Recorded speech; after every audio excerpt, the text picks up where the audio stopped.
আহলে রাসূল শের আলীর ফুল ঘুমিয়ে গেছে জমিনে, শহীদ করিল দুশমনে। এই শুনছেন তো আপনারা? মন এদিকে আছে না নাই? একটু কথা বলেন আগে, মন আছে তো? আহলে রাসূল শের আলীর ফুল ঘুমিয়ে গেছে জমিনে, শহীদ করিল দুশমনে। আহলে রাসূল শের আলীর ফুল ঘুমিয়ে গেছে জমিনে, শহীদ করিল দুশমনে। আহলে রাসূল শের আলীর ফুল ঘুমিয়ে গেছে জমিনে, শহীদ করিল দুশমনে। ইমাম হোসেন শহীদ হলো কারবালার ওই জমিনে, শহীদ করিল দুশমনে।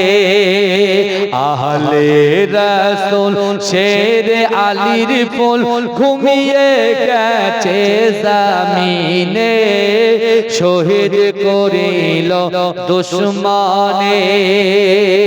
10ই মুহররম জুমা পারের দিন যুদ্ধের দামামা বেজে ওঠে, তরবার নিয়ে আলী আকবর কারবালার প্রান্তে ছোটে।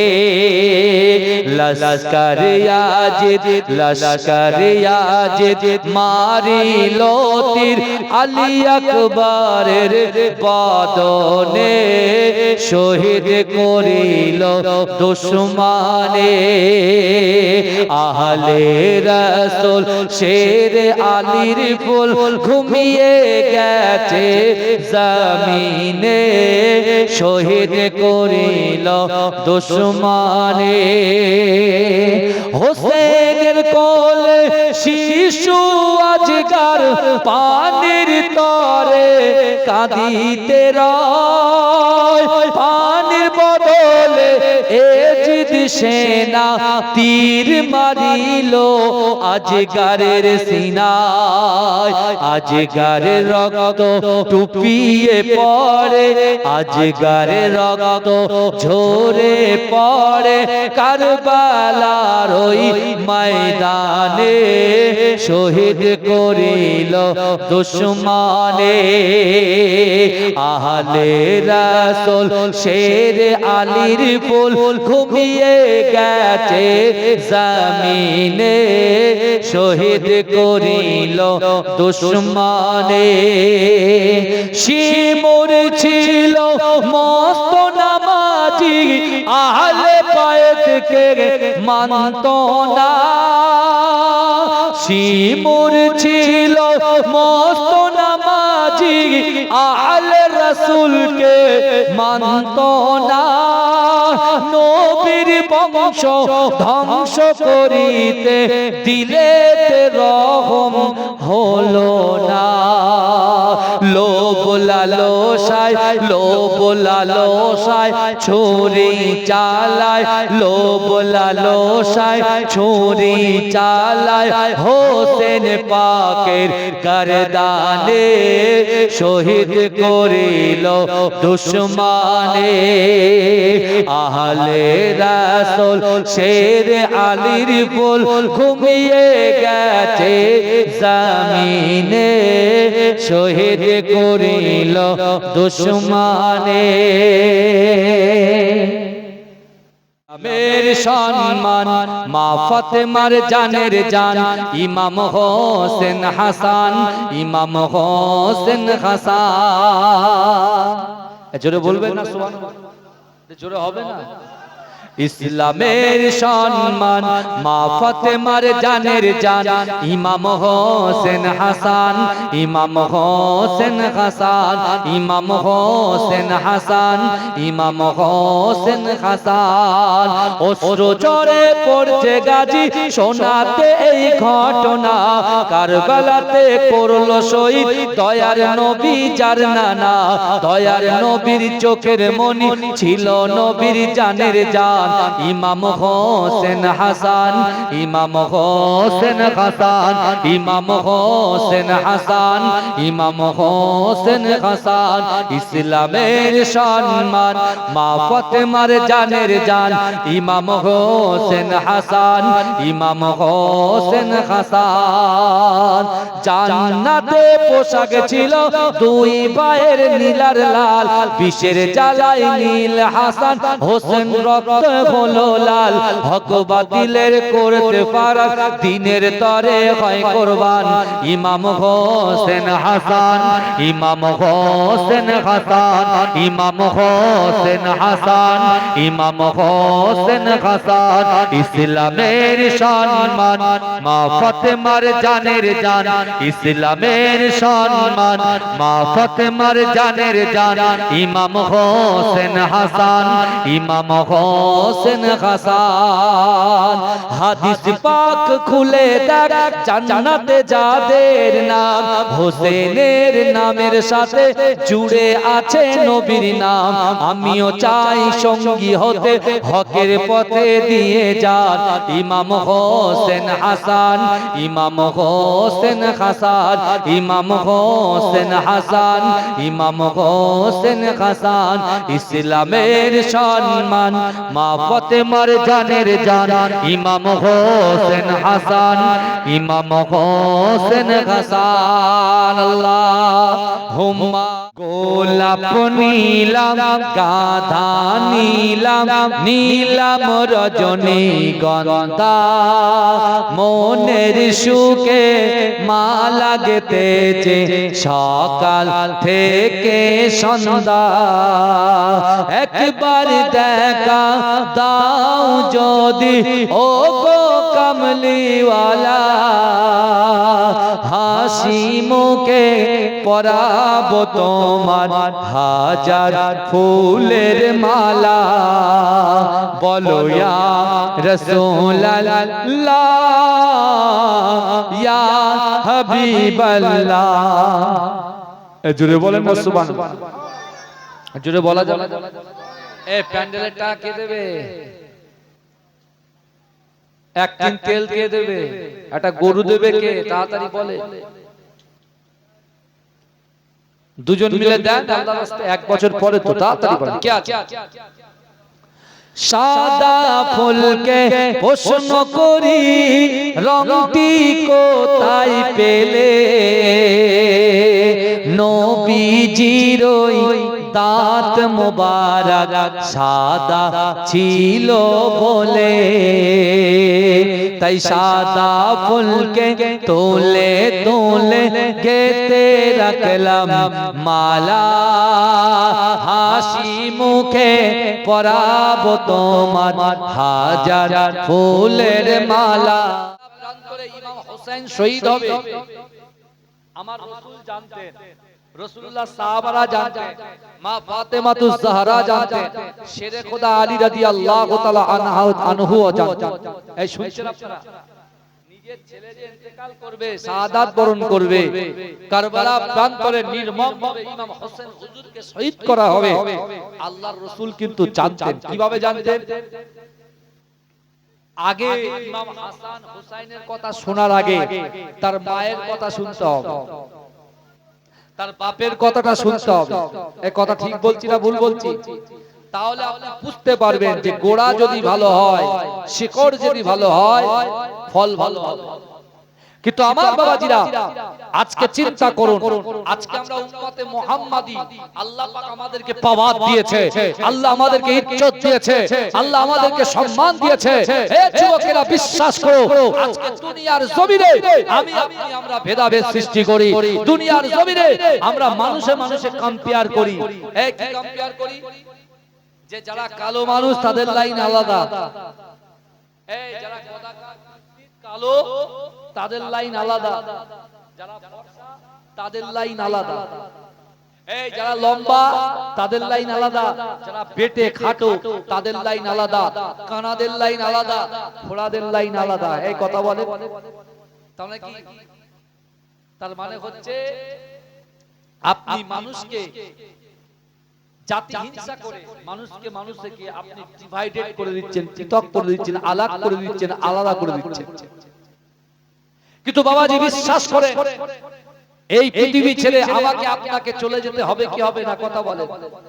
কারণ আল্লাহর কোরআন বলছে ইজা জা আজালুহু লা ইস্তাখিরুনা সাআতাও ওয়া লা ইস্তাকদিমুন, মৃত্যু যখন আসবে 1 সেকেন্ড লেট করা হবে না, 1 সেকেন্ড দেরি করা হবে না। ভালো করে বলে। তা মা ফাতেমাতুজ জোহরা রাদিয়াল্লাহু তাআলা আনহা আম্মা জান রাসূলুল্লাহকে ফলো করতেন, আল্লাহর রাসূলকে দেখতেন, আল্লাহর রাসূলকে ফলো করতেন, আল্লাহর রাসূলকে দেখতেন এবং তিনি দেখতেন রাসূল যতক্ষণ কাঁদেন শুধু উম্মত উম্মত করেই কাঁদেন। আর আমরা যখন কাঁদি টাকা টাকা করে কাঁদি, জমি জমি করে কাঁদি, বাড়ি বাড়ি করে কাঁদি, সম্পদ সম্পদ বলে কাঁদি, সন্তান সন্তান বলে কাঁদি। রাসূলুল্লাহ জানতেন তার নওয়াসাকে কারবালা প্রান্তরে শহীদ করা হবে, কিন্তু তারপরেও আল্লাহর কাছে রাসূলুল্লাহ একবারও হাত তুলে দোয়া চাইলেন যে আল্লাহ আমার নওয়াসা ইমাম হোসেনকে আপনি কারবালা থেকে হেফাজত করুন।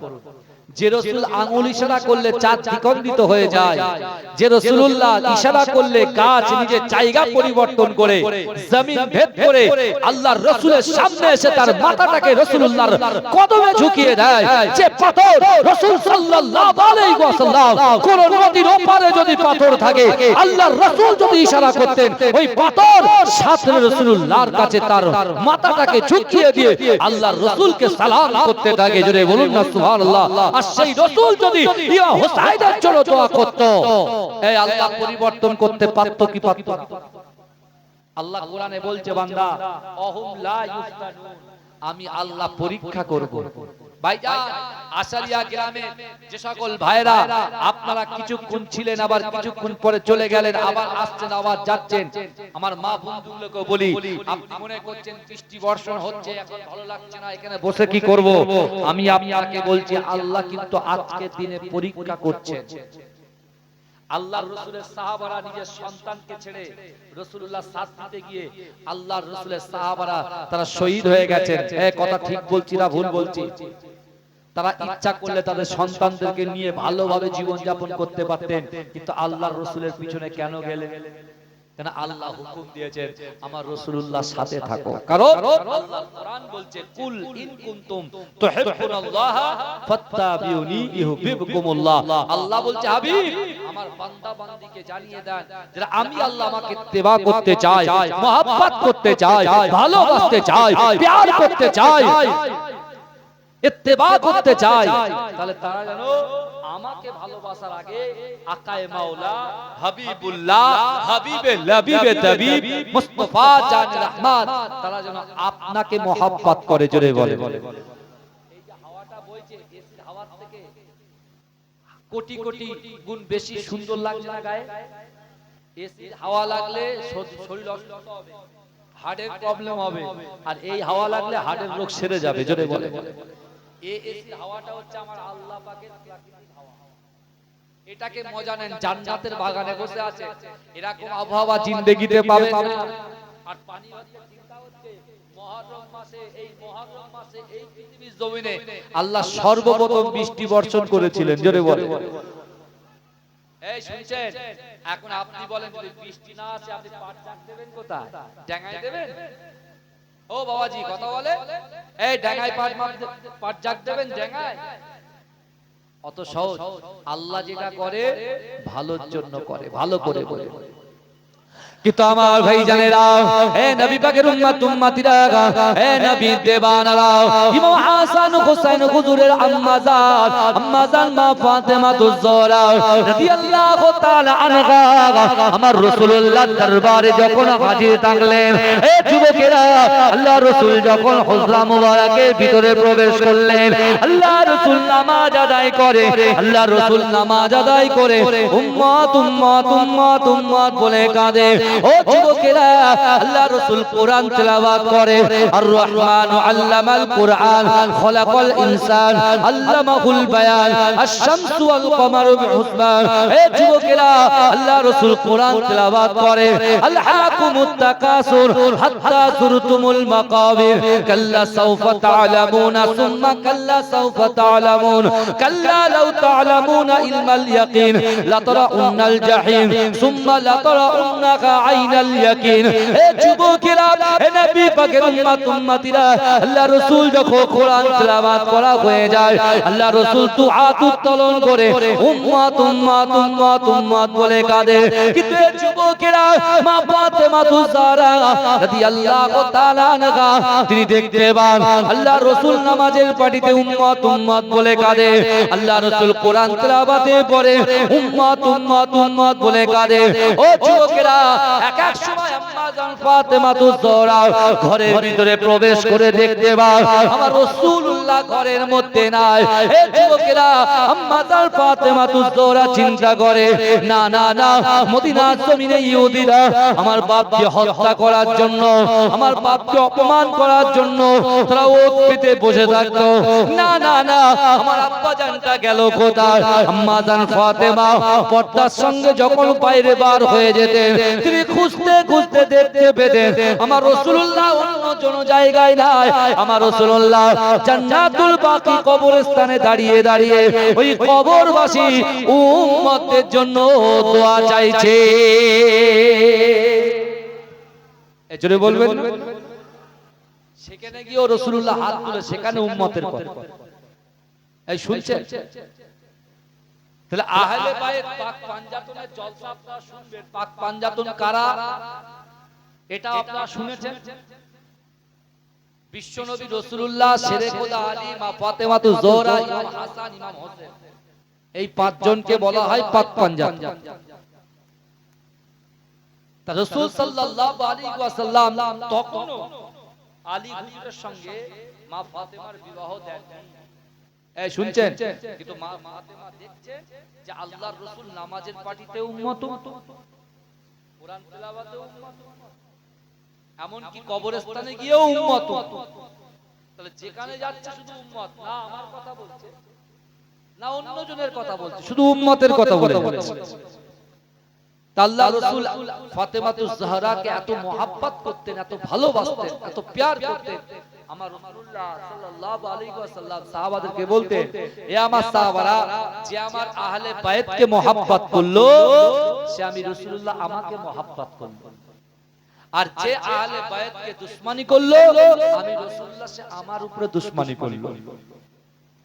আল্লাহ রাসূল সাল্লাল্লাহু আলাইহি ওয়াসাল্লাম আম্মাজান ফাতেমা যখন রাসূলুল্লাহ কোরআন পড়তেন না, আম্মাজানও পাশে বসে বসে কোরআন পড়তেন। জোরে বলে, এই রাসূল যখন নফল ইবাদত করতেন, আলোচনা করতেন, আম্মাজানও নফল ইবাদত করতেন। জোরে বলুন না সুবহানাল্লাহ।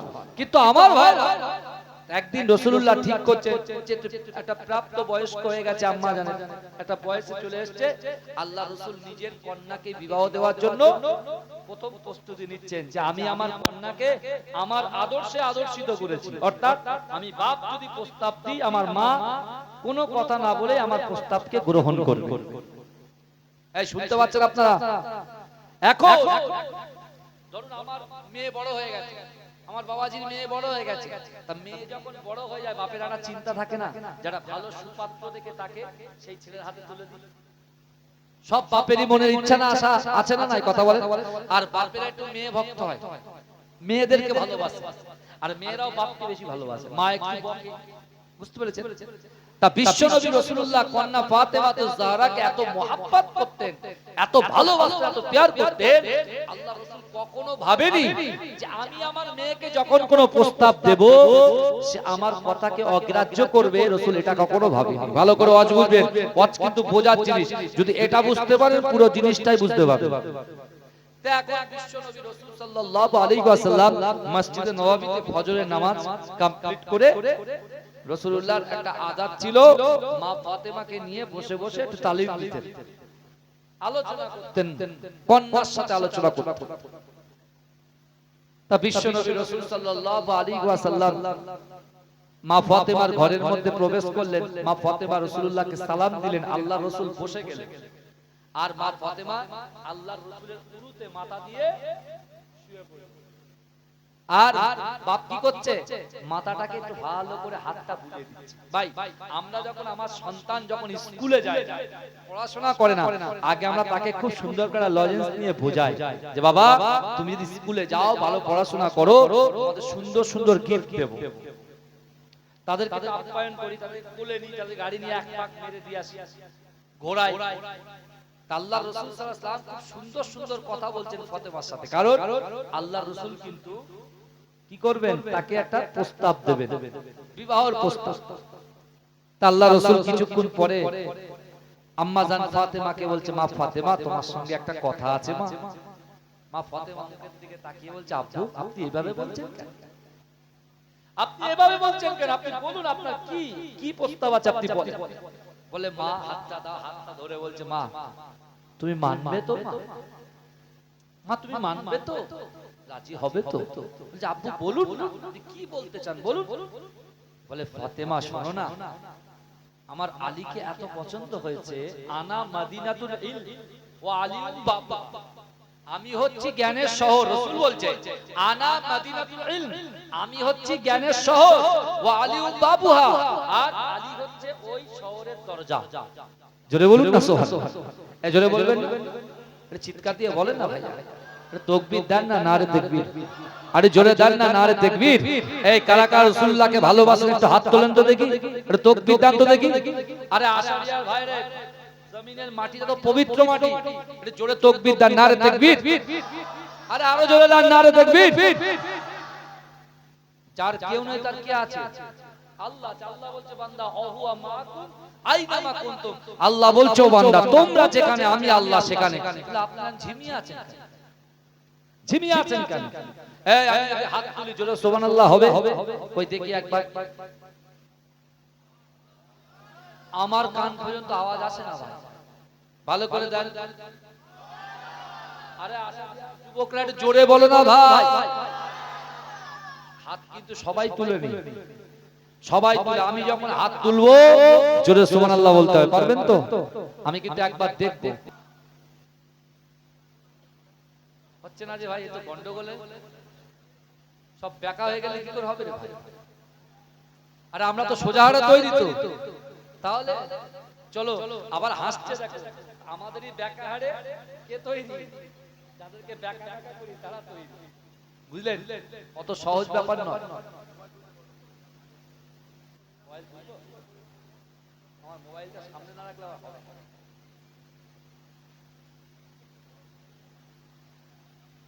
দুরূদ শরীফ আল্লাহুম্মা।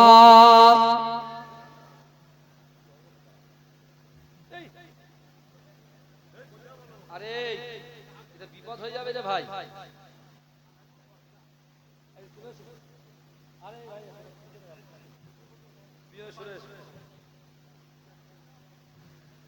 তাহলে আমি মনে থাকবে তো, হাত তুলবেন তো নাকি সবাই?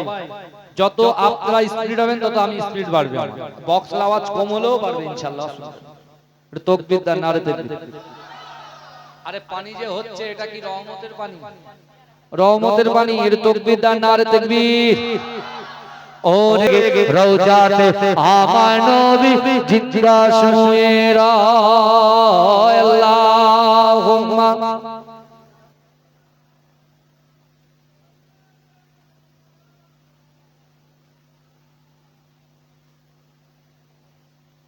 আমার বাবাজিরা ভাইরা,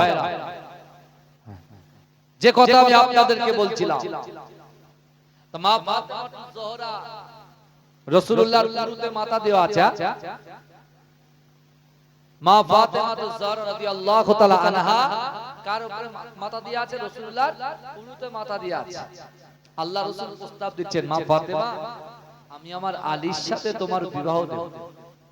এই যেই বলেছে, রাসূল কখনো আশা করেননি, কখনো ভাবেননি যে আমার কন্যা আমার মুখের উপরে কথা বলবে। এই শুনছেন আপনারা? আমার কন্যা ফাতেমা আমার মুখের উপরে কথা বলবে, রাসূল এটা কখনো ভাবেন। যেই বলেছে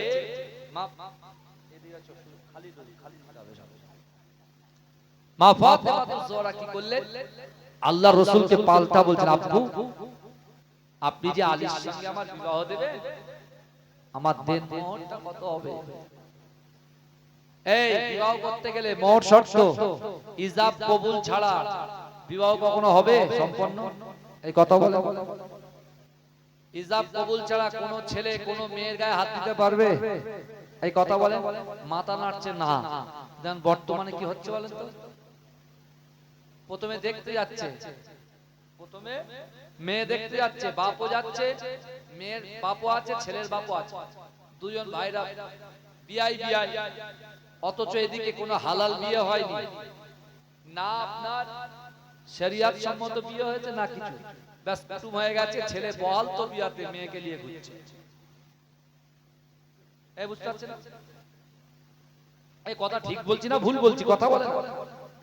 হ্যাঁ, একজন পুরুষ কখনো বেগনা নারী গায়ে টাচ পর্যন্ত করতে পারবে না যতক্ষণ ইজাব কবুল দ্বারা তাদের বিয়ে সম্পূর্ণ না হচ্ছে।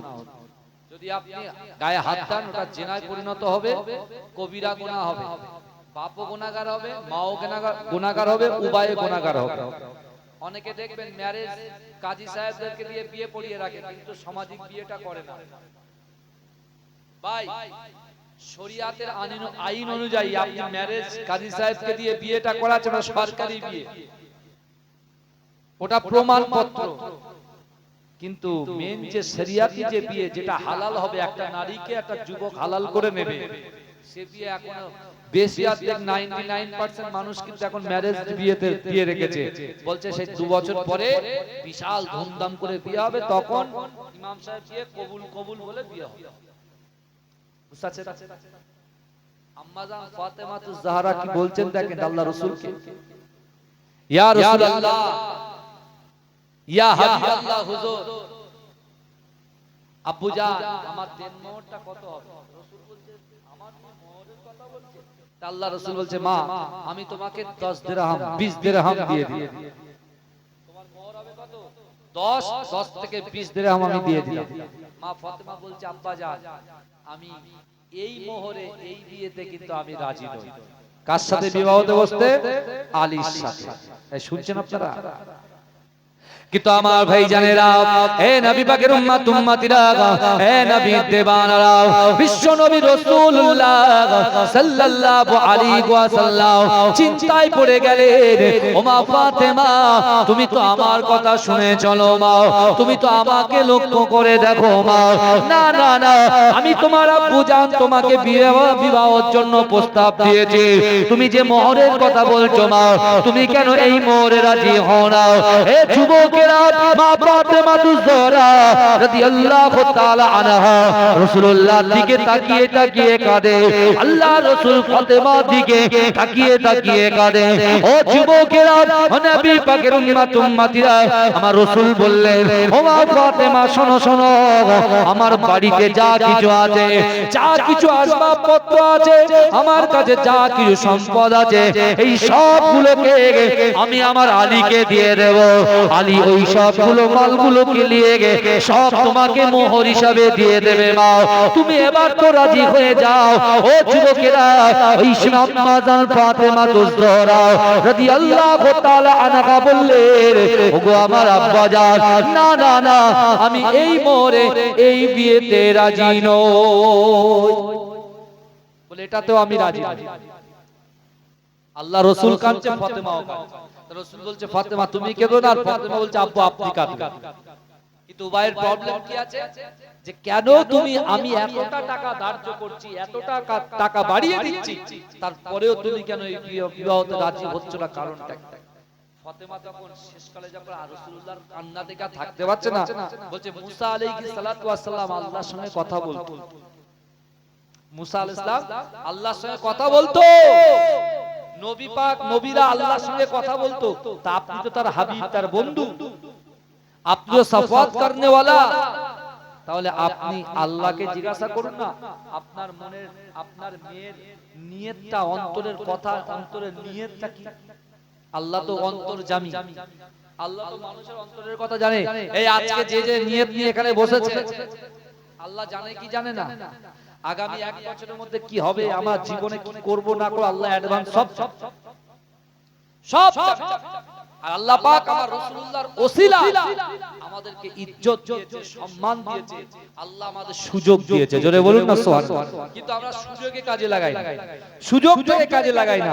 বৃষ্টি হচ্ছে বলে বাড়িতে বসে আছে, আল্লাহ বলছে বান্দা আমি কিন্তু পরীক্ষা করব, আমি বৃষ্টি দিয়ে পরীক্ষা করব, আমি জমিনটাকে কাঁপিয়ে দিয়ে পরীক্ষা করব, আমি ভয় দেখিয়ে পরীক্ষা করব, তোমার ব্যবসায় লস করে পরীক্ষা করব, তোমার ব্যবসায় বরকত দিয়ে পরীক্ষা করব, তোমার ছেলের পিঠে মেয়েকে দিয়ে পরীক্ষা করব, মেয়ের পিঠে ছেলেকে দিয়ে পরীক্ষা করব, তোমার শরীরে রোগ দিয়ে পরীক্ষা করব। আমি আল্লাহ কিন্তু এই সকল জিনিসগুলো দিয়ে তোমাকে পরীক্ষা করব। তা আজকে যারা in the boundary piece of প্যারাডাইসের মধ্যে এসেছে, আপনারা কিন্তু সব ফার্স্ট ডিভিশনে পাস করে গেছেন। জোরে বলে, এই জোরে বলবেন না? আল্লাহর অগণিত ফেরেশতারা আমাদের পাশে, আমাদের কাছে বসে আছে। জোরে বলুন, এই জোরে বলবেন না? জোরে হবে না সুবহানাল্লাহ। নারে তাকবীর, নারে তাকবীর। মাসলাকে মুজাদ্দিদ জামান বলুন জিন্দাবাদ, আসরিয়া গ্রামবাসী বিন্দু বলুন জিন্দাবাদ, নারে তাকবীর। মাসলাকে মুজাদ্দিদ জামান, মাসলাকে মুজাদ্দিদ জামান, দাতাগণ বলুন জিন্দাবাদ, দাতাগণ বলুন জিন্দাবাদ, আসরিয়ার মা বোনেরা বলুন জিন্দাবাদ, নারে তাকবীর। আমার ভাইরা কি মনে করছেন আপনি? ভালো করে শুনেন। রাসূলুল্লাহকে বলছে ফাতেমা যে আপনি আল্লাহকে জিজ্ঞাসা করুন। আমার ভাই জানেরা, এ নবী পাকের উম্মত উম্মতিরা, এ নবী দেবানারা, বিশ্ব নবী রাসূলুল্লাহ সাল্লাল্লাহু আলাইহি ওয়াসাল্লাম সিজদায় পড়ে গেলেন। ওগো রব্বুল আলামিন আল্লাহ পাক যে ফাতেমাকে ছোট থেকে মানুষ করেছে, ওই মা ফাতেমা সে কোনোদিন আমার কথাকে অমান্য করেন নাই, আমার কথাকে খণ্ডন করেন নাই, আমার কথাকে সে কখনো না বলে নাই। ওগো রব্বুল আলামিন আল্লাহ পাক কি এমন হয়েছে আমার কন্যা কেন এই বিবাহতে রাজি হচ্ছে না? এ যুবকেরা, আল্লাহর রাসূল যখন সিজদায় পড়ে কাঁদে, আমার আল্লাহ পাক সব কিছু সহ্য করতে পারে। আমার রাসূলুল্লাহর চোখের পানি আমার আল্লাহ সহ্য করতে পারে না। এ যুবকেরা, আমার আল্লাহ পাক আমার দয়ার নবীর চোখের পানি সহ্য করতে না পেরে আমার আল্লাহ পাক জিবরাইলকে ডাকলেন, ও জিবরাইল যাও যাও যাও, দুনিয়ার জমিনে চলে যাও, আমার রাসূলুল্লাহকে সালাম দিয়ে বলো এই পৃথিবীটা যদি পুরোটাই মোহর হিসাবে ফাতেমাকে যদি দিয়ে দেওয়া হয়, আর আমার হাবিবুল্লাহ যদি জিজ্ঞাসা করে ও ফাতেমা পুরো দুনিয়াটা তোমাকে দিচ্ছি, মোহর হিসাবে তুমি আলীকে বিবাহ করবে কিনা বলো? মা ফাতেমা বলবে এই মোহরে আমি এই বিয়েতে রাজি নই। ভালো করে শুনে, আল্লাহ বলে দিচ্ছেন জিবরাইল যাও হাবিবুল্লাহকে বলো পুরো পৃথিবীটাকে যদি মোহর হিসেবে দিয়ে দেওয়া হয়, তাও ও কন্যা ফাতেমা কি হবে? ও বিয়েতে রাজি হবে। জিবরাইল এসে আল্লাহর রাসূলের কাছে সালাম দিচ্ছে, আসসালামু আলাইকা ইয়া রাসূলুল্লাহ, আসসালামু আলাইকা ইয়া হাবিবাল্লাহ। হুজুর আপনি কাঁদবেন না, আপনার কন্যাকে যদি আপনি পুরো সব কিছু দিয়ে মোহর দিয়ে দেন, ও আপনার কন্যা ও বিবাহতে রাজি হবে না। আল্লাহর রাসূল আরো চিন্তিত হয়ে পড়লেন, আরো চিন্তিত হয়ে পড়লেন। আল্লাহর রাসূল এই কথা শুনে জিবরাইলকে বলছে, জিবরাইল কেন, কি হয়েছে, কি বৃত্তান্ত? বলে সেটা তো আল্লাহর হুকুম এখন আসেনি, আমি বলতে পারবো না, আপনি আল্লাহকেই জিজ্ঞাসা করুন। আপনি কাকে জিজ্ঞাসা করেন? আল্লাহকে জিজ্ঞাসা করেন। আমার ভাইজানেরা, এ নবী পাকের উম্মত উম্মতিরা, এ নবী দেওয়ানারা, কারবালার ঘটনা শোনার আগে, কারবালা প্রান্তরের মাঠের কথা শোনার আগে তার আম্মা জান মা ফাতেমা জোহরার কথা শুনে যান। এ যুবকেরা, এ নবী পাকের উম্মত উম্মতিরা, চার উদরের ভিতরে, চার পেট থেকে ইমাম হোসেন হুজুর জন্মগ্রহণ করেছেন, ইমাম হাসান হুজুর জন্মগ্রহণ করেছেন।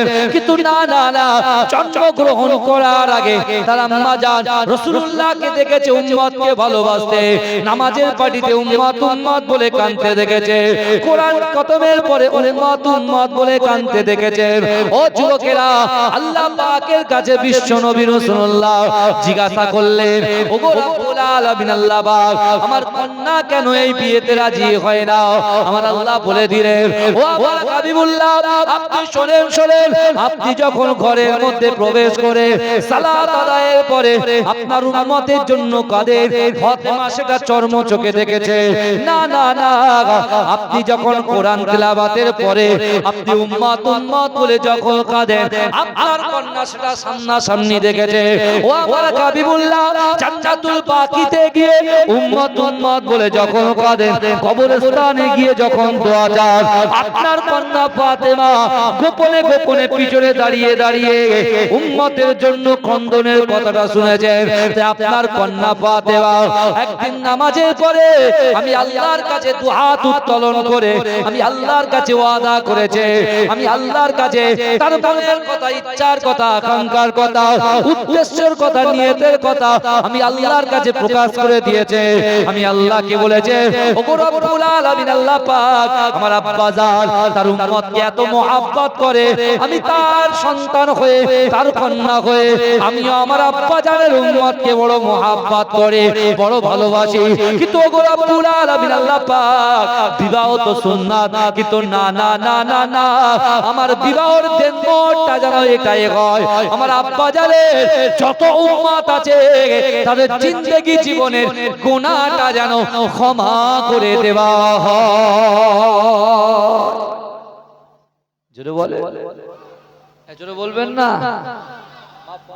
যারা বলছে আল্লাহ এটাই হবে, যারা আমার বাপের যত উম্মত আছে সকল উম্মতকে যেন আল্লাহ আপনি ক্ষমা করে দেন, ওটাই হবে আমার দেনমোহর। জোরে বলুন না সুবহানাল্লাহ, জোরে বলুন না সুবহানাল্লাহ। কিন্তু আমার ভাইজানেরা, মা ফাতেমা মাথা তোলে না, বিশ্ব নবীও মাথা তোলে না। হে যুবকেরা, হে নবী পাকের উম্মত উম্মতিরা, আমার আল্লাহ পাক রব্বুল আলামিন আমার রাসূলুল্লাহকে জানিয়ে দিলেন, আকায়ে মাওলা মুহাম্মদুর রাসূলুল্লাহ সাল্লাল্লাহু আলাইহি ওয়াসাল্লামকে বলে দিলেন, ও আমার হাবিবুল্লাহ, আপনি চান চান চান আপনার কন্যাটাকে মাথা তুলতে বলেন, তাকে হাসতে বলেন, তাকে আনন্দ মানাতে বলেন। না না না, আমি আল্লাহ পাক রব্বুল আলামিন ফাতেমার কান্নাটাকে সহ্য করতে পারি না। সে নামাজের পাটিতে আমি আল্লাহর কাছে যে ওয়াদা করেছে, আমি আল্লাহ পাক তার ওয়াদাকে কবুল করে নিলাম। অর্থাৎ আপনার মেয়েকে বলো আলীর সঙ্গে বিয়ের পিড়িতে বসে যেতে, কারণ তার দেনমোহরটাকে আমি আল্লাহ পাক কবুল করে আপনার যত উম্মত আছে তাদের গুনাহ খাতাগুলোকে ধুয়ে মুছে সাফ করে দিলাম। জোরে বলে, বলো কিছু, জোরে বলবেন না সুবহানাল্লাহ, জোরে হবে না সুবহানাল্লাহ।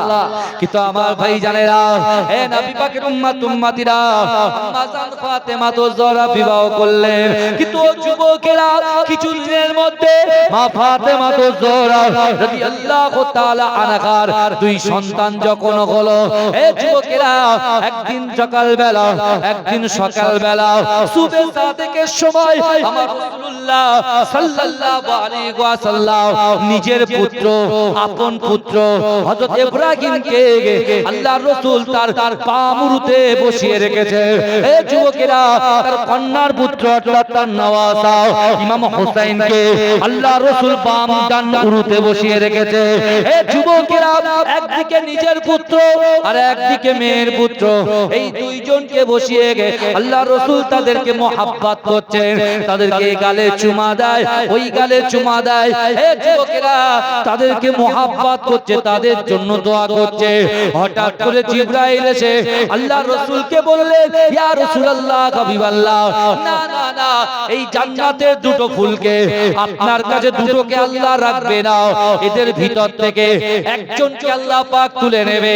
কিন্তু না না না, আল্লাহ পাক আপনাকে স্পেশাল পাওয়ার দিয়েছে, এই দুটোর মধ্যে যেটাকে আপনি রাখবেন রাখতে পারবেন, আর যেটাকে চাইবেন আল্লাহকে দিয়ে দিতে পারবেন, আর আল্লাহকে যেটাকে দেবেন আল্লাহ সেটাকে গ্রহণ করবেন। ইয়া রাসূলুল্লাহ, হাবিবাল্লাহ, এবারে আপনি ডিসাইড করুন, এবারে আপনি নির্বাচন করুন কোনটাকে আপনার কাছে রাখবে আর কোনটাকে আল্লাহকে দিয়ে দেবে। ও যুবকেরা, আমার আল্লাহ পাক আমার দয়াল নবীকে ওমা আরসালনাকা ইল্লা রাহমাতাল লিল আলামিন করে এই দুনিয়ার জমিনে প্রেরণ করেছেন। ও যুবকেরা, যে রাসূল বলছে দুনিয়ার মানুষের উপরে যারা রহম দেখাবে, দুনিয়ার মানুষের উপরে যারা অনুগ্রহ দেখাবে, যারা দুনিয়াবাসীকে দয়া করবে, আসমানবাসী তাদেরকেও দয়া করবে। হে যুবকেরা, বিশ্ব নবী রাসূলুল্লাহ মনে মনে চিন্তা করছে, না না না, এখন যদি আমার হোসাইনকে আমি আল্লাহকে দিয়ে দিই, আমি রাসূলুল্লাহ কষ্ট পাবো, আমার কন্যা ফাতেমাতুজ জোহরা কষ্ট পাবে, আমার আলী কষ্ট পাবে, আমার সাহাবারা ইমাম হোসাইনকে এত মোহাব্বত করতো, এত ভালোবাসতো, আমার সাহাবারাও কষ্ট পাবে। না না না, হোসাইনকে তো দেওয়া যাবে না, কিন্তু আমার আপন পুত্র ইব্রাহিমকে যদি আমি আল্লাহকে দিয়ে দিই, আমি রাসূলুল্লাহ শুধু আমি একা কষ্ট পাবো, কারণ এটা হচ্ছে আমার নিজের সন্তান, আমার নিজের সন্তানের কষ্ট আমি রাসূলুল্লাহ সহ্য করতে পারবো, কিন্তু আমার কন্যার কষ্ট, আমার জামাতার কষ্ট, আমার সাহাবাদের কষ্ট আমি রাসূলুল্লাহ সহ্য করতে পারবো না। হে যুবকেরা, ওই সময় দয়ার নবী, সোনার নবী হাবিবুল্লাহ জনাবে মুহাম্মদুর রাসূলুল্লাহ সাল্লাল্লাহু আলাইহি ওয়াসাল্লাম জিবরাইলকে বলেছিল, ও জিবরাইল, শোনো শোনো শোনো শোনো, তুমি আমার আপন পুত্রকে আমি রাসূলুল্লাহ আল্লাহকে দিয়ে দিলাম। জোরে বলে, বলছে আমি আমার আপন নিজের ভাই, ভালো করে শুনে, আমার মেয়ের ছেলে, সে আমার কি হবে, হবে, তাই তো, আমার নাতি হবে তো নাকি, কথা বলে, নাতি হবে, আর আমার নিজের ছেলে যদি ক্ষতি হয় আমি কষ্ট পাবো, আর যদি মেয়ের ছেলের কষ্ট হয় ডবল কষ্ট হবে, আমারও কষ্ট হবে, মেয়ের কষ্ট হওয়া মানে কি বাপের কষ্ট হবে, এই কথা বলে না, মেয়ে কষ্ট পাওয়া মানে বাপ কষ্ট পাওয়া, জামাই কষ্ট পাওয়া মানে শ্বশুরও কষ্ট পাবে, জামাই যদি জামাইয়ের মতো হয়, এই শুনছেন, জামাই যদি জামাইয়ের মতো হয়, যে বাপ তার মেয়েকে অক্লান্ত পরিশ্রম করে গায়ের ঘাম ফেলে তিল তিল করে আস্তে আস্তে তাকে বড় করে একটা বেপরোয়া, তাকে জানে না, বোঝে না, চেনে না, এরকম একটা আনকার ছেলে রাতে সোপে দিয়ে বলছে, বাবা আমি আমার সম্পদকে তোমার হাতে তুলে দিলাম, বাপ একটু দেখো, এই যে যে মেয়েটাকে নিচে তার একটা হক আছে না, এই কথা বলে, এই হক আছে না নাই? দুনিয়ার মোহে পড়ে লোভে পড়ে তোমার বউয়ের থেকে যদি সুন্দর একজন মেয়েকে দেখো, সেখানে যদি মন চলে যায়, তাহলে তুমি হক কার ফাঁকি দিচ্ছ? এই খারাপ লাগছে কথা, কথা বলে, আরে বর্তমানে সব থেকে বেশি গুনাহ তো পরকীয়ায় চলছে, কথা বলে, বুঝতে পারছেন? এক একজনের সঙ্গে এক একজনের সম্পর্ক, কটা সম্পর্ক নেবেন আপনি? বলছে এটা আমার ভাই আছে, কেউ বলছে খালাতো ভাই, কেউ বলছে মামাতো ভাই, কেউ বলছে ফুফুতো ভাই, কেউ বলছে পাড়ার ভাই, কিন্তু ভাইজান তার ভিতরে যে গুনাহ করছেন আপনি সেটা জানেন কে? এই কথা বলে, আপনি বলছেন হুজুর এত রোজগার করছে, শুধু সব সুদ খেয়ে বেরিয়ে যাচ্ছে, আরে তুমি আগে ঠিক হও, দেখো তোমার টাকা এমনি জমে যাবে, তোমার তো চলনে বলনে ওটাতে বসালে ঠিক নেই।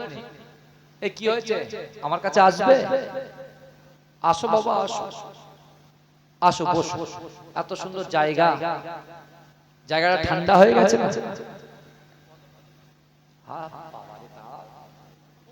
মাইক থাকলে তো এতক্ষণ 10টা বলা হয়,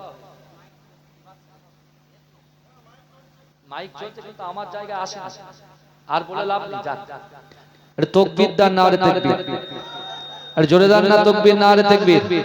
সব সময় মাইকওয়ালাদেরকে উচিত কি বলেন তো, দুটো ওই দিকে দেওয়ার, একটা এই দিকে, জানে না, জানতে হবে না। যাই এতে আমি সেটিং করে নিয়েছি ভাই, বুঝতে পেরেছেন? আমার সেটিং হয়ে গেছে, ওটা চাপ চাপ। এবারে দেখেন কি কথা বলছিলাম, কি কথা বলছিলাম? তাহলে জামাই কষ্ট পেলে কে কষ্ট পাবে? শ্বশুর কষ্ট পাবে। তা আল্লাহ রাসূল কি করলেন? নিজের পুত্রকে আল্লাহকে দিয়ে দিলেন, আর মেয়ের পুত্রকে নিজের কাছে রেখে দিলেন। জোরে বলুন না সুবহানাল্লাহ। কিছুদিনের ভিতরে রাসূল আপন পুত্র ইব্রাহিম ইন্তেকাল, আল্লাহ তুলে নিয়েছে।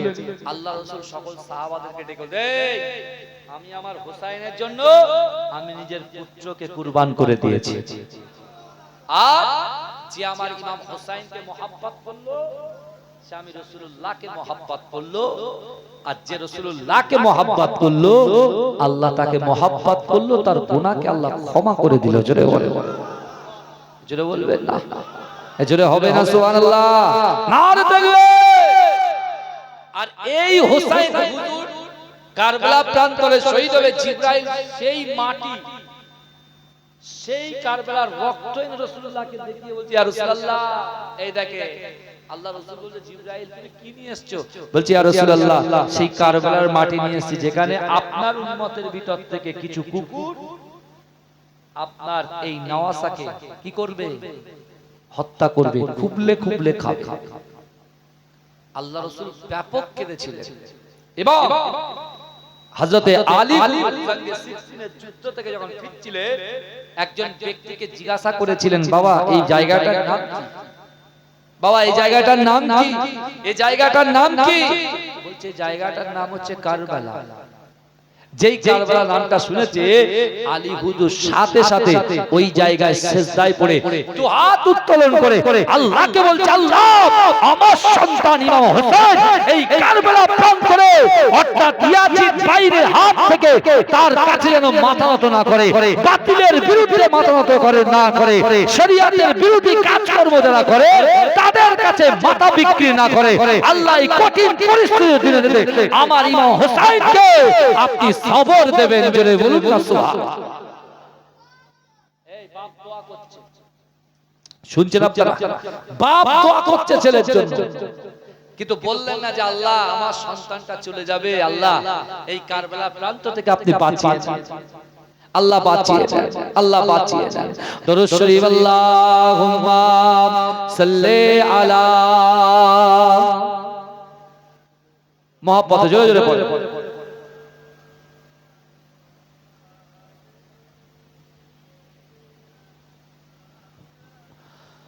আহলে রাসূল শের আলীর ফুল ঘুমিয়ে গেছে জমিনে, শহীদ করিল দুশমনে।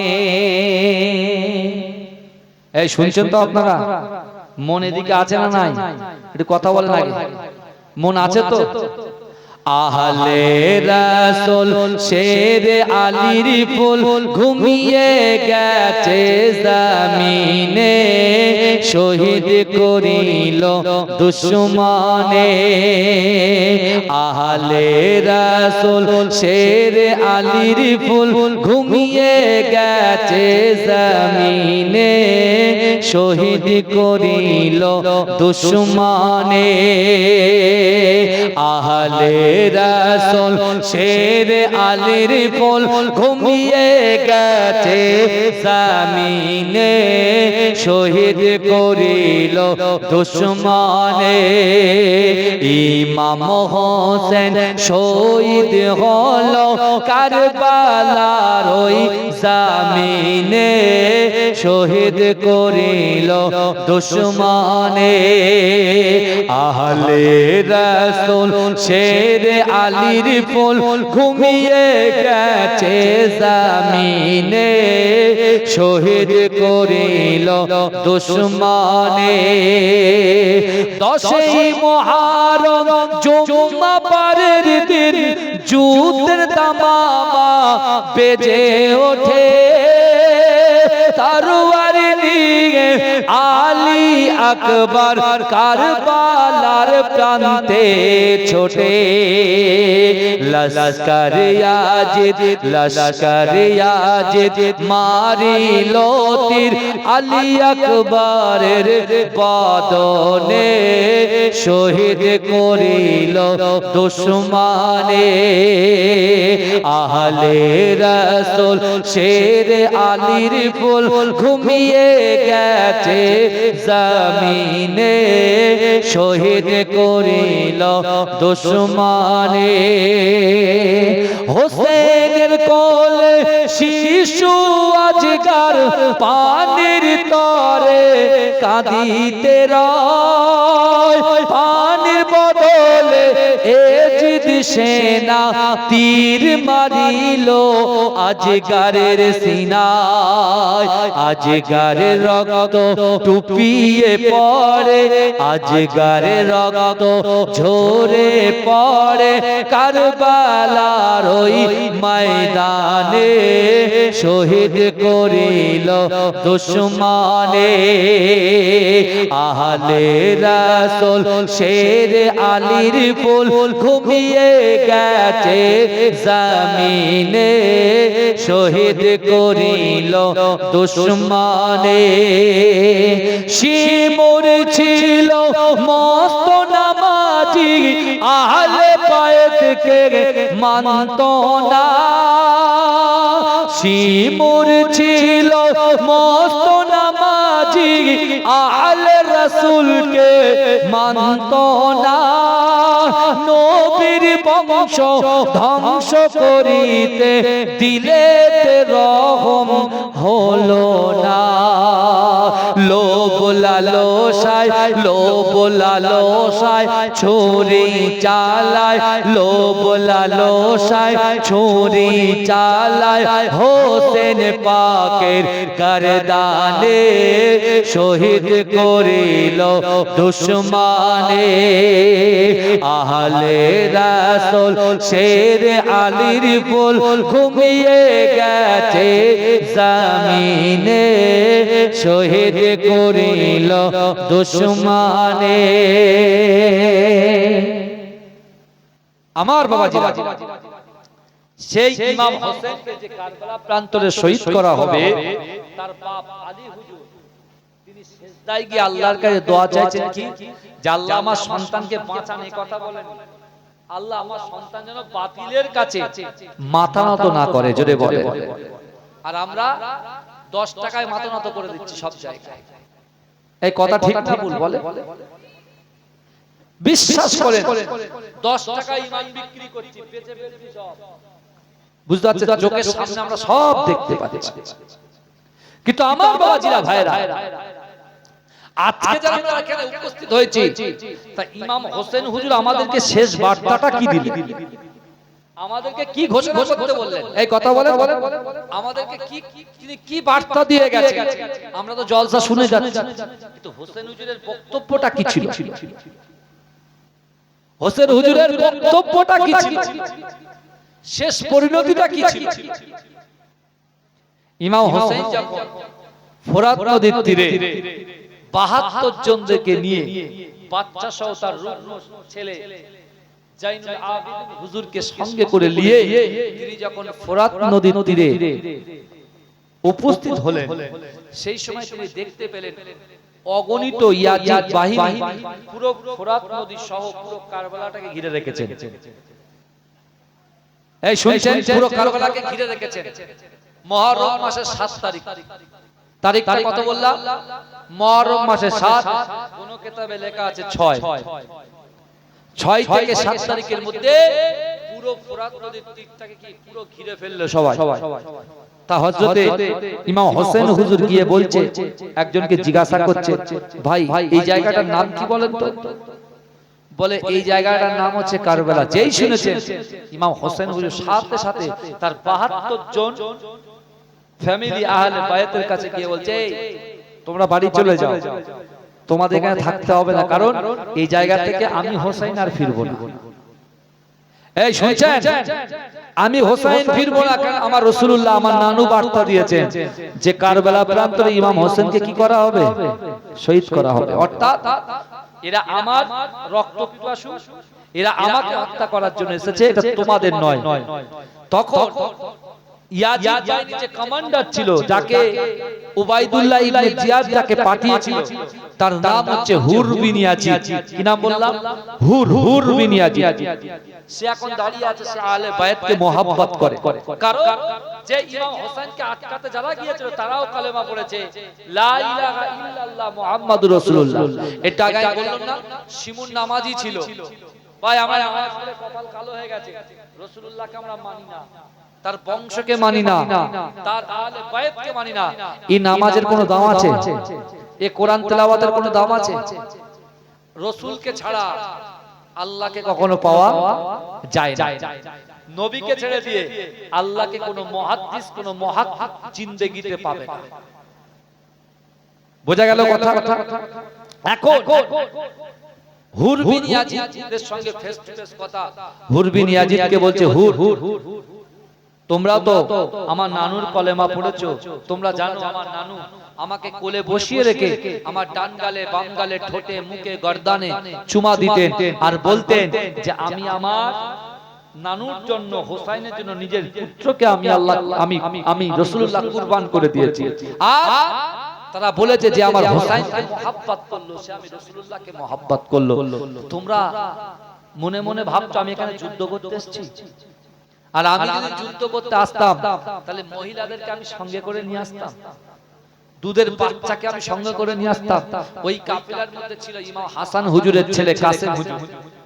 ইমাম হাসান হুজুর নিজের ভাইকে বলে গিয়েছিল, ভাই আপনার মেয়ে সাকিনার সঙ্গে আমার কাসেমের যেন আপনি বিবাহ দেবেন। জোরে বলবেন না সুবহানাল্লাহ? এই জোরে বলবেন না? হ্যাঁ, ওই কাফেলার মধ্যে ছিল ইমাম হোসেন হুজুরের বড় ছেলে হযরত আলী আকবর হুজুর। ওই কাফেলার মধ্যে ছিল আসগার হুজুর, দুধের শিশু। এই শুনছেন আপনারা কত নির্মম ঘটনা? চিন্তা করেন, আল্লাহর রাসূলের কলেমা পড়ে যারা, তারাই তার আহলে বায়াতকে খতম করার পরিকল্পনা। কারণ কি বলতে শোনেন, আপনি যদি ইয়াজিদের হাতে বায়াত গ্রহণ করেন তাহলে আপনি বেঁচে যাবেন, আর যদি বায়াত গ্রহণ না করেন তাহলে আপনাকে যুদ্ধ করতে হবে। ইমাম হোসেন বলছে আমি এখানে যুদ্ধ করতে আসি, তাহলে বরঞ্চ শোনো, তোমরা আমাকে সুযোগ দাও না, ইয়াজিদের সঙ্গে ডাইরেক্ট আমাকে কথা বলিয়ে দাও, ঠিক আছে, না ইবনে জিয়াদের কাছে নিয়ে চলো, আর নতুবা অন্য কোন জায়গায় তোমরা আমাকে যেতে দাও, সেখানে গিয়ে বাকি জীবনটাকে আমি দ্বীনের দাওয়াত দিয়ে বাকি জীবনটাকে আমি কাটিয়ে দেব। জোরে বলে বলছেন না, এখান থেকে কোথাও যাওয়া হবে না, আপনাকে আগে ইয়াজিদের বায়াত গ্রহণ করতে হবে, তারপরে কথা হবে। এই ইমাম হোসেন বলছে যে ইয়াজিদ শরিয়াত বিরোধী কর্মের মধ্যে লিপ্ত, যে শরাব পান করে, যে নারীবাজি করে, আমি রাসূলুল্লাহর নওয়াসা ইমাম হোসেন জিন্দেগিতে তার কাছে মাথা নত করব না। জোরে বলুন না সুবহানাল্লাহ।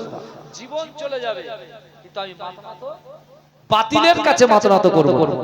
তা হুর বিন ইয়াজিদকে তিনি বলছেন, এই হুর তুমি আহলে বায়াতকে মহব্বত করো না? হুর বিন ইয়াজিদ বলছে তাহলে শুনেন না, একটা কথা বলি, আপনি সারা দিন আমার সঙ্গে কথা বলেন আর রাত্রে আপনি নিজে চলে যান, তখন আমি বলবো যে আমাদের সঙ্গে কথা বলতে বলতে কখন রাত্রে গোপনে তারা ওই দিক দিয়ে চলে গেছে, তাহলে আপনি চলে যাবেন। এই সুযোগটা দিয়েছে কে? হুর বিন ইয়াজিদ।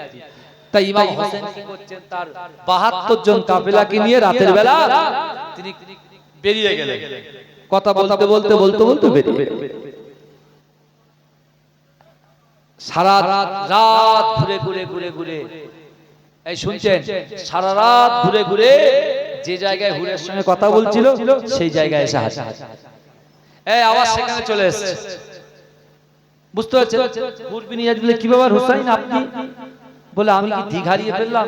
সারা রাত হাঁটলাম, ঘুরে এখানে আসলাম। বলে ঠিক আছে, আমি আরেকটা সুযোগ আপনাকে দিচ্ছি, আবার যান। পরের রাত্রে আবার গেল, আবার ঘুরে আবার সেই সেম জায়গায়, ফের একটা সুযোগ দিল। তিনবারের বেলা এই জায়গায়। ইমাম হোসেন তখন বলছে, আহলে পরিবার, আর কিছু করার নেই, এই জায়গা থেকে আমি বেরোতে পারবো না, ফায়সালা না হওয়া পর্যন্ত আমি হোসাইন এখান থেকে বেরোতে পারবো না। কি তোমরা যদি চাও তোমরা বেরিয়ে যাও। কেউ যায়? এই শুনেন, উবাই ইবনে সুলুলের মধ্যে যদি মুনাফিক থাকতো তাহলে কেউ গেল না, সবাই বলল না আমরা আপনাকে ছেড়ে যাব না। আস্তে আস্তে 7 তারিখ 8 তারিখ 9 তারিখ 10 তারিখে যুদ্ধ দাওয়া বসছে, আর ওখান থেকে হই হই করে চিৎকার দিচ্ছে ইমাম হোসেন হুজুর। ইমাম হোসেন হুজুর তিনি কি করলেন, শেষবারের মতো ইয়াজিদ বাহিনীর কাছে গেলেন। আমার ভাই জানেরা, এ নবী পাকের উম্মত উম্মতিরা, এ নবী দেওয়ানারা, ওই সময় ইমাম হোসেন হুজুর কোরআন শরীফ থেকে বয়ান করতে লাগলেন, হে আল্লাহর বান্দা বান্দিরা, তোমরাও তো আমার নানা জানের কালেমা পড়েছো। না না না, আল্লাহ পাক রব্বুল আলামিন কোরআন পাকের ভিতরে পরিষ্কার ভাবে জানিয়ে দিয়েছেন, বান্দা ওয়াসারিউ ইলা মাগফিরাতিন মির রাব্বিকুম ওয়া জান্নাতিন আরদুহাস সামাওয়াতু ওয়াল আরদ ওয়া ইদ্দাত লিল মুত্তাকিন। আমার আল্লাহ বলে, বান্দা তোমরা অতি দ্রুত অগ্রসর হও, আমি আল্লাহ পাক আমার ক্ষমার দিকে। কিন্তু না না না, আজকে দিয়ে এই কঠিন পরিস্থিতির দিনেতে এই কারবালা প্রান্তরে যে আলে বাইতকে সাথ দেবে, আল্লাহ পাক তাকে দয়ার জান্নাত দিয়ে দেবে। কি আছো রাসূলুল্লাহর পরিবারে সাপোর্ট করবে, তাদের পাশে দাঁড়াবে। কে আছে? আমরা 72 জন এসেছি, তার ভিতরে মহিলা বাচ্চা সব আছে। তারা তো যুদ্ধ করতে আসেনি, তারা এসেছিল কি, যে কুফা থেকে যে চিঠিগুলো গিয়েছিল এবং মুসলিম বিন আকিলের হাতে 40,000 মানুষ একই দিনে বায়াত গ্রহণ করেছিল, তাদের বাড়িতে আপ্যায়ন হবে। এই আমার ছেলে যদি আসতো, আমার কমিটি ভাইরা আমার ছেলেকে আপ্যায়ন করতো না? করতেন তো। পীরের আওলাদ আসলে আপ্যায়ন করেন তো, ফুরফুরা হুজুরের আওলাদরা আসলে আমরা ছটছট করি, কি কলিজা কেটে দিলে আমাদের জান ছান্দে হয় না। এই কথা বলে না, আহলে বাইতদেরকে এই জন্য নিয়ে এসেছিল যে মানুষের কাছে দাঁড়ায় দাঁড়ায় তারা যাবে, মানুষ তাদেরকে পেয়ে খুশি হবে, আনন্দ মানাবে, তাদের কাছ থেকে দোয়া নেবে, দোয়া চাইবে, তাদেরকে হাদিয়া দেবে, তাই না? এই কথা বলে ওই জন্য নিয়ে এসেছিল। কিন্তু ইমাম হোসেন গিয়ে বলছে, কে আছো? এই কঠিন পরিস্থিতির সময় তোমরা আহলে বায়াতের সাথ দেবে? কেউ কোনো ভ্রুক্ষেপ করলেন না। ইমাম হোসেন বলে, শোনো না, তাহলে যুদ্ধ তো হবে, তাহলে এসো একসঙ্গে জামাতের সাথে নামাজটা আদায় করি। এই বা জামাতের সাথে নামাজটা আদায় করি। ওরা বলছে নামাজ কালাম পরে হবে, আগে যুদ্ধ তারপরে কথা। ইমাম হোসেন কি করলেন, তাবুতে চলে গেলেন। গিয়ে তাবুতে গিয়ে তার আহলে বায়াতকে বলছে, শোনো, তোমাদেরকে আমি এখানে যুদ্ধের জন্য নিয়ে আসিনি, আর আমি যুদ্ধ করতেও আসিনি, কিন্তু শোনো, এই ইয়াজিদ বাহিনী আমার রক্ত পিপাসু, অর্থাৎ তারা আমাকে হত্যা করবে, তোমাদের কোন তোমরা যে যার মতো চলে যাও। কেউ যাচ্ছে না, বলছে না আমরা এখান থেকে যাব না, আমরা এখান থেকে কখনো যাব না, ইয়াজিদ বাহিনী কাছ থেকে আমরা যাব না, আমরা বাতিলের কাছে মাথা নত করব না, আর এই কঠিন পরিস্থিতির দিনেতে আপনার ফেলে আমরা যাব। কিন্তু আমার ভাই জানেরা, হে নবী পাকের উম্মত উম্মতিরা, হে নবী দেওয়ানারা, না না না, ওই কারবালা প্রান্তরে মুহররম মাসের 10 তারিখে এই নাজুক সময়ে ইমাম হাসান হুজুরের কলিজা ছেঁড়া সন্তান কাসেম হুজুর ইমাম হোসেন হুজুরের কাছে হাজির হয়ে যায়। বলছে, ও চাচা জান, না না না, আমার আব্বা জান ইন্তেকালের আগে আমি কাসেম আমার গলাতে একটা তাকতি ঝুলিয়ে দিয়েছিল, একটা তাকতি ঝুলিয়ে দিয়েছিল, আর আমাকে বলেছিল, ও কাসেম শোনো শোনো, এমন একটা সময় আসবে, এমন একটা দিন আসবে যে দিনে কঠিন পরিস্থিতি তৈরি হবে, আলে বাইতকে কতল করার সময় আসবে, সেই সময় থেকে আমি তোমার আব্বা জান তোমাকে ওসিয়াত করে গেলাম, এই তাকতিটাকে সুন্দর করে খুলে এর ভিতরে একটা কাগজ আছে, ওই কাগজটাকে তুমি ভালো করে পড়বে, আর এই কাগজে যা যা লেখা থাকবে সেই অনুযায়ী তুমি আমল করে যাবে। এজরে বলে, এই সর্বপ্রথম কে এসেছে? হাসান হুজুর, যে ইমাম হাসানকে বিস্মান করিয়ে মারা হয়েছিল। কি পান করানো হয়েছিল কথা বলে? বিষ পান করানো হয়েছিল, বিষ পান করানো হয়েছিল। ইমাম হোসেন হুজুরকে, হাসান হুজুরকে বিষ পান করে মারানো হয়েছিল। সেই হাসান হুজুর মৃত্যুর আগে তার সন্তানের গলায় একটা চিরকুটের তখ্তি তিনি পরিয়ে দিয়েছিলেন আর বলেছিলেন কঠিন পরিস্থিতির দিনে তো ওটাকে খুলে দেন। কাসেম হুজুর তখন এই কঠিন চারিদিক দিয়ে হয়ে করে আওয়াজ যখন হচ্ছে, রব রব যুদ্ধ রব রব রানে শুরু হচ্ছে, তখন তিনি খুলে দেখছেন, এই এটা জোরে বলবেন সুবহানাল্লাহ। চিন্তা করে তিনি দেখছেন তার আব্বাজান লিখছেন, হাসানকে লিখছে, হাসান হুজুর লিখছেন কাকে? কাসেম হুজুরকে। কাসেম, এমন একটা দিন আসবে যেদিন হবে কারবালা, সেই কারবালা প্রান্তরে কাফেররা আমার ভাইকে ছিঁড়ে ছিঁড়ে খাবে। তোমার জীবন থাকতে আমার ভাইকে তুমি সাপোর্ট করে তুমিও তোমার জীবনটাকে আমার ভাইয়ের জন্য তুমি কুরবান করে দেবে। এজন্য বলবেন আমরাই দেখতে পাচ্ছি না মহরের সময় কুরবানি দিচ্ছি ঘরে শুয়ে শুয়ে। এই বুঝতে পারছেন না? বাড়িতে শুয়ে আনন্দ করে মজ মস্তিতে বেডের উপরে বেদের নিচে কি সুন্দর আপ্যায়ন, কি সুন্দর আনন্দের মধ্যে লিপ্ত আছে। আর এদিকে বলছে মুহররমে জলসা হবে, হুজুরকে দাওয়াত করে নিয়ে এসে। কি করেছেন আমি আপনি আমরা আহলে বায়াতের জন্য? কি করেছি? কিচ্ছু করতে পারিনি, কিচ্ছু করতে পারিনি, কোনো ইহসান করতে পারিনি। এ যুবকেরা, জিবরাইল এসেছে রাসূলুল্লাহর কাছে, বলছে ইয়া রাসূলুল্লাহ আপনি যে আহলে বায়াতকে নিয়ে বসে আছেন তার ভিতরে আমি একটু বসবো। আল্লাহর রাসূল বলছে বসার আগে আগে বলো তুমি আহলে বায়াতকে কি খিদমত করেছো। জিবরাইল ফেরেশতা, রাসূলুল্লাহ ফেরেশতাকে বলছে তুমি কি খিদমত করেছো আগে বলো। বলছে আপনার ফাতেমাকে জিজ্ঞেস করুন, আপনার কন্যা ফাতেমাকে জিজ্ঞেস করুন। বলছি ইয়া রাসূলুল্লাহ যখন আপনার ফাতেমার বাড়িতে একদিন দুদিন 20 দিন ধরে খাওয়া হতো না, ফাতেমা উনানের উপরে একটা হাঁড়ি আর পানি দিয়ে উনানে আগুন দিত, আর পানিগুলো টকবক করে ফুটতো। ইমাম হাসান হুজুর কাঁদতো আর ওদেরকে সান্ত্বনা দেওয়ার জন্য বলতো চাল চাপিয়েছি, অর্থাৎ কিছুক্ষণ পরে তোমাদেরকে কি দেব? মুখে অন্ন তুলে দেব। কিন্তু না হুজুর, তাতে মোটেও খাওয়ার কিছু ছিল না। কিন্তু অনেক সময় ইমাম হাসান হোসেনকে থামানোর জন্য ঘন্টার পর ঘন্টা, ঘন্টার পর ঘন্টা, ঘন্টার পর ঘন্টা, ঘন্টার পর ঘন্টা তিনি বাইরে থাকতেন, আর আমি জিবরাইল গিয়ে ওই উনানে গিয়ে আগুন দিতাম। জোরে বলুন, এই জোরে বলবেন। ওই উনানে আমি বসে বসে আগুন দিতাম, এই সাহায্য আমি করেছি। আপনার মেয়েকে জিজ্ঞেস করুন।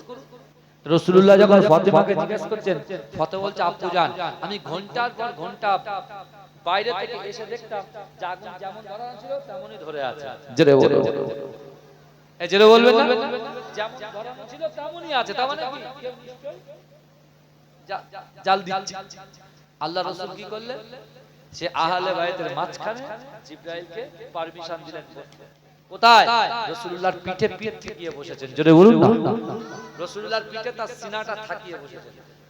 যখন সব কমপ্লিট প্রথম আসমান, দ্বিতীয় আসমান, তৃতীয় আসমানে যেই গেছে, তৃতীয় আসমান আল্লাহ বলছে জিবরাইল দাঁড়াও, দাঁড়াও। জিবরাইল দাঁড়িয়ে আছে, থমকে গেছে। আল্লাহ আমি কি ভুল করেছি? আল্লাহ আমি কি ভুল করেছি? আল্লাহ বলছে না, শোনো তুমি আমার হাবিবুল্লাহর গায়ের ছোঁয়া নিয়ে যাচ্ছ, মিশকে আম্বারের খুশবু, আমার হাবিবুল্লাহর গায়ের যে গন্ধ, যে খুশবু, যে সুগন্ধ, তুমি একা নেবে? হতে পারে না। আমার যত আসমানে যত ফেরেশতা আছে সবাইকে হুকুম দিয়েছি তোমার হাতেতে মুসাফা করবে, যাতে আমার রাসূলুল্লাহর গায়ের গন্ধটা, তার সেন্টটা যেন তাদের গায়ে চলে যায়। জোরে বলো, সেই রাসূলের উম্মত আমরা, সেই রাসূলের কাসেম হুজুর বলছে চায় যান বিদায় দেন, হাতটা ধরে বলছে তোমার আমার মেয়ের সঙ্গে তোমার বিবাহ তো কথা ছিল বাবা, তুমি যেও না। বলছে না, পানির অবস্থা, পানি বন্ধ। বলছে এই শুনে কাসেম হুজুর যখন নাচো যে যাবো আমি এক্ষুনি ছেড়ে দাও, আপনি অনুমতি দেন। তখন বলছে শুনেন, বলছে যাও কাসেম তুমি যাচ্ছ, কিন্তু আমার নানা জান হাউজে কাউসারের পানি নিয়ে ওয়েট করছে। জোরে বলুন, তুমি শহীদ হবে সোজা আমার নানার সঙ্গে একই দস্তরখানায় বসে এই বলে হাউজে কাউসারের পানি পান করবেন। জোরে বলুন না সুবহানাল্লাহ। এ জোরে বলা যাবে না, এ জোরে বলা যাবে না। আমার ভাইরা চিন্তা করে সে আহলে বায়ত ইমাম হোসেন হুজুর তিনি কি করলেন? ইমাম হোসেন হুজুর তিনি যখন কারবালার প্রান্তরে কাসেম হুজুরকে তখন অনুমতি দিলেন, কাসেম হুজুর গিয়ে দুর্বার গতিতে যখন তিনি আস্তে আস্তে কাফেরদেরকে শেষ করলেন, তারপরে কি হলো? তারপরে ইমাম হোসেন হুজুরের সামনে কাসেম হুজুর পড়ে গেল।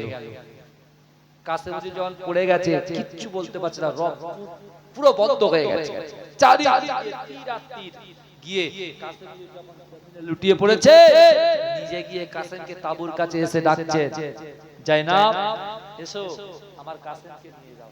সবাই কান্না। এমত অবস্থায় হঠাৎ আবার চিল্লামিল্লি করে উঠেছেন মহিলারা।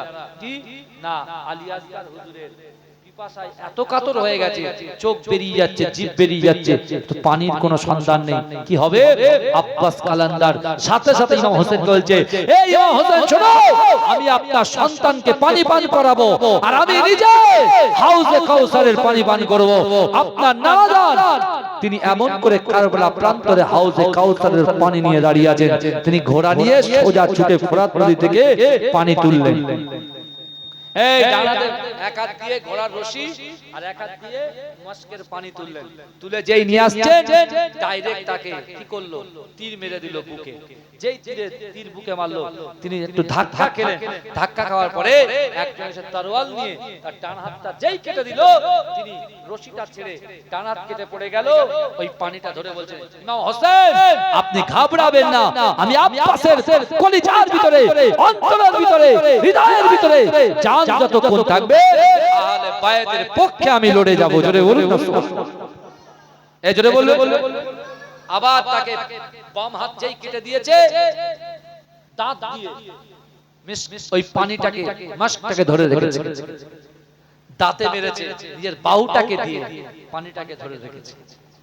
শেষ পর্যন্ত তাকে এত তীর বর্ষণ করা হলো, ডাইরেক্ট পানিতে মারলো, পুরো পানি ছড়িয়ে গেল। অর্থাৎ আব্বাস কালান্দার ইমাম হোসেনকে বলছে, রে ইমাম হোসেন, আমি পারলাম না আমার আলী আসগারকে কি পানি পান করাতে, আপনি আমাকে ক্ষমা করবেন।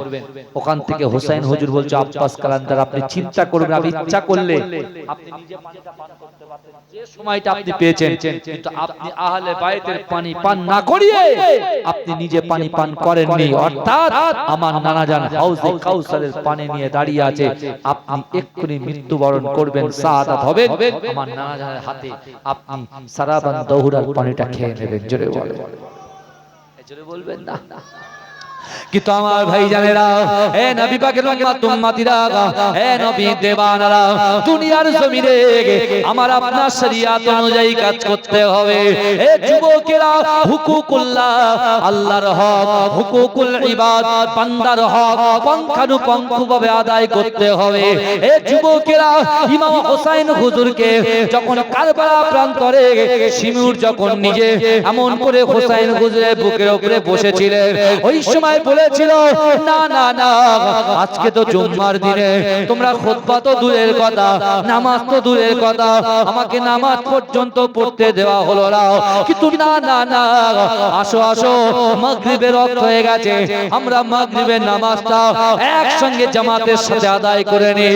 এ যুবকেরা, চার গায়ের ভিতরে 100-র উপরে তীর অধিক বিঁধেছিল, তিনি এমন করে ওই কঠিন পরিস্থিতির সময় নিজের মেয়ের কথা চিন্তা করলেন না, নিজের ছেলের কথা চিন্তা করলেন না।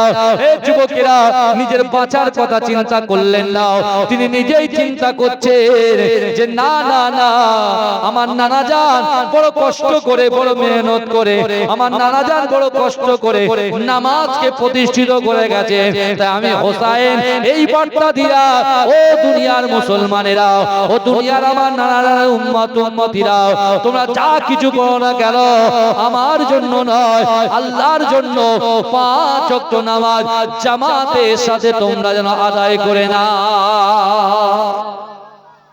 এজন্য বলবেন না, তিনি নামাজের বার্তা দিলেন, নামাজ হালাতে পিছন থেকে শিশুর গলাটাকে দ্বিখণ্ডিত করে দিলেন। ভাইজান, এই শহীদরা জিন্দা না মুর্দা? শহীদরা হচ্ছে জিন্দা। এই আমার রাসূল জিন্দা না মুর্দা? আমার রাসূল হচ্ছেন জিন্দা। আজকে এই আসারিয়া গ্রামের কলিজার ভিতরে, যুবকদের অন্তরের ভিতরে, কলবের ভিতরে যে রাসূলুল্লাহর মুহাব্বত ভালোবাসা থাকে, এখান থেকে 4500 কিলোমিটার দূরে মুস্তাফা জানে রহমত আছে। যে কোনো মুহূর্তে, যে কোনো সময় এই আসারিয়া এই জলসায় ছোট্ট গ্রামে হাজির হয়ে যেতে পারে। मुझको पिला दे इश्क का जाम, तू आका और मैं हूँ गुलाम। मुझको पिला दे इश्क का जाम, तू आका और मैं हूँ गुलाम। रब के दुलारे तुम ही तो हो, सबके सहारे तुम ही तो हो। आए नबी जितने दुनिया में सबसे प्यारे तुम ही तो हो। भेज खुदा ने तुमको सलाम, तू आका और मैं हूँ गुलाम। डूबा सूरज वापस पलटे और सजर आ जाए चल के, तुम जो चाहो ओ हो जाए। पल में क्या से क्या हो जाए, अल्लाह जाने तेरा मकाम। तू आका और मैं हूँ गुलाम। सिदरा पे जाके प्यारे नबी से, बुलबुल सिदरा बोल नबी से। आगे गए तो जल जाओगे आप अकेले, जागे गया से हर से बरी पे तेरा कयाम। तू आका और मैं हूँ गुलाम। अल्लाह আমার বাবাজিরা আসুন একটু সালাম পড়ে নি। ইয়া নবী সালাম আলাইকা, ইয়া রাসূল সালাম আলাইকা, ইয়া হাবিব সালাম আলাইকা, সালাওয়াতুল্লাহ আলাইকা। वक्त का चमके सितारा, हाजिरीन का हो इशारा, देख कर रौजा प्यारा, लो सलाम अब तो हमारा। या नबी सलाम अलैका, या रसूल सलाम अलैका, या हबीब सलाम अलैका, सलावतुल्लाह अलैका। नबीजी मिराज राते बोरा के सवारी गोए, पहुँचिलेन খোদারি দারে, ফিরিলেন দিদারে করে।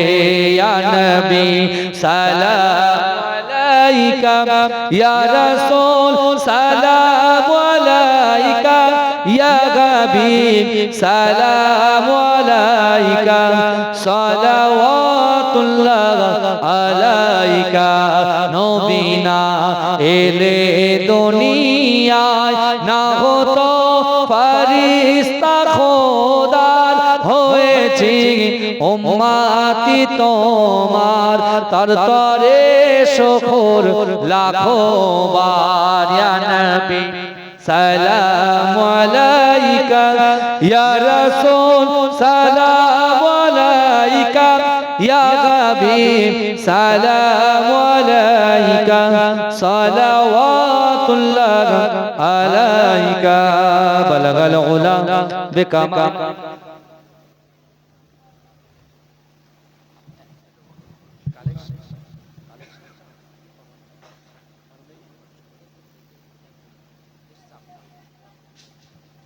আমার বাবাজিরা ভাইজান, আগামী বছরে 25 কিলো চাল দেবে কেউ আছেন?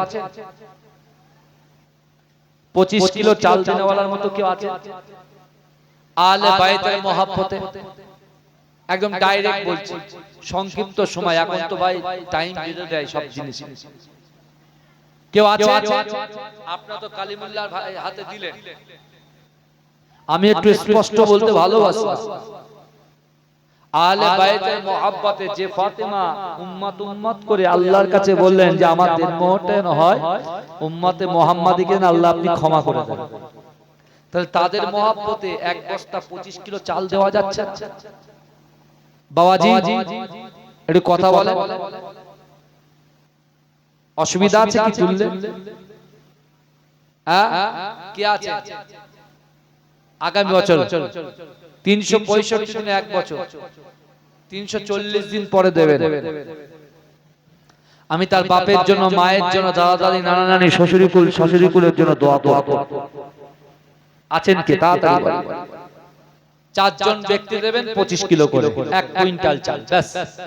কে আছে? আল্লাহর বান্দা। আল্লাহ দিলে ফুরোয় না, আর বান্দা দিলে কুলোয় না। বাবাজি আপনি দেবেন? মাশাআল্লাহ, দেখেছেন আমার কুতুব ভাই। ওগো রব্বুল আলামিন আল্লাহ পাক আমার কুতুব ভাই এক বস্তা চাল দিল, কাল কিয়ামতের মাঠে আমার রাসূলুল্লাহর পাশে দাঁড় করিয়ে দিও। আল্লাহ আমার ভাইয়ের দানকে কবুল করুন। আল্লাহ আমার ভাইয়ের রুজি রোজগারে বরকত দেন। আল্লাহ সন্তান সন্ততি যা দিয়েছেন তাদের হায়াতকে আপনি দারাজ করে দিন, বলুন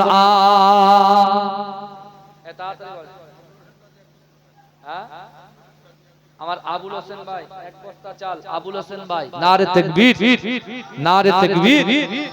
তাড়াতাড়ি বলেন বাবাজি, পিছন থেকে সুযোগ পাবেন না। মাটি সাক্ষ্য দেবে, প্রথমে বলেছি। তাহলে দেবার মতো দেন, তাড়াতাড়ি তাড়াতাড়ি বলেন কে আছে? 25 কিলো চাল, 50 কিলো হয়েছে, আর 50 কিলো কে আছে? এই 2 বস্তা আলু দেবে কে? একটু হাত তোলেন দেখি। 1 বস্তা করে, এই 1 বস্তা করে 2 বস্তা আলু দেবে কে? আছেন কেউ? 1 টিন তেল দেবে কে? কে দেবে? মাশাআল্লাহ বাবাজি, কত সুন্দর জলসা শুনেছে বসে বসে। আমার 9:30টায় দোয়া, খুব ভুল করেছি, বুঝতে পেরেছেন? আমার বাবাজি, আমার জেহেদ আলী চাচা 1 বস্তা আলু দেবে। নারে তাকবীর, নারে তাকবীর। আমার মা বোনেরা তো সব ঘরে ঢুকে গেছে নাকি? না আছে এখানে? আর মা বোনেরা একটু দেন, মেয়েদের জন্য একটু ওয়াচ করেছি তো, করেনি? কথা বল, বুঝতে পেরেছেন? ওয়েদার যতই খারাপ হোক না কেন, আমার কাছে ওসব ব্যাপার নয় বাবাজি। আল্লাহ বলছেন ফাইনামা তুআল্লু ফাসাম্মা ওয়াজহুল্লাহ। আল্লাহ বলছে বান্দা তুমি ডান দিকে তাকাও, সেখানেও আমি আল্লাহ আছি। তুমি বাম দিকে তাকাও, সেখানেও আমি আল্লাহ আছি। তোমরা সামনে তাকাও, সেখানেও আমি আল্লাহ আছি। তোমরা পিছনে তাকাও, পিছনেও আমি আল্লাহ আছি। জোরে বলেন সুবহানাল্লাহ। জোরে বলবেন না, জোরে বলবেন না। আল্লাহ বলছে ইরহামু মান ফিল আরদ, তুমি যদি জমিনবাসীর উপরে দয়া করো, ইয়ারহামুকুম মান ফিস সামা, অর্থাৎ আসমানবাসীও তোমার প্রতি দয়া করবে। যেটা বলবেন একটু বলেন।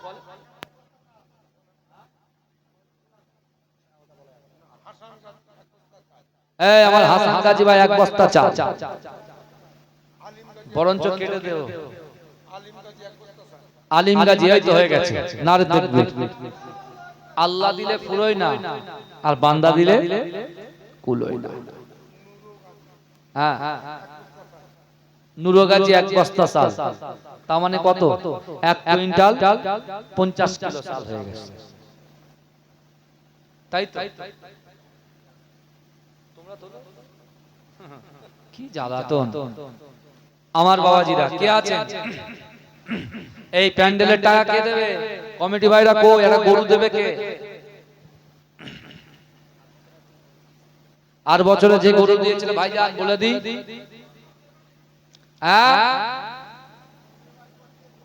এই যে 5 কিলো গোশত দিও। আরে আমার কথা বলছি, আমি বাড়ি নিয়ে যাব। সকাল হলে গরুর গোশত কিনতে হতো, এমন খাওয়া খেয়েছে বাপ, এত খাওয়া খেয়েছে, গরু ছাড়া ভাত খাওয়া হয় না। আর এখন বলে গরু বন্ধ হয়ে গেছে, তা কোথা থেকে খাবে বলেন? খুব সাবধান, গরুর গোশত খাচ্ছেন ঠিকঠাক চেক টেক করে লিও বাপ। ঠিক আছে, রাগ করছে না ভাই, পাঠান পাঠান।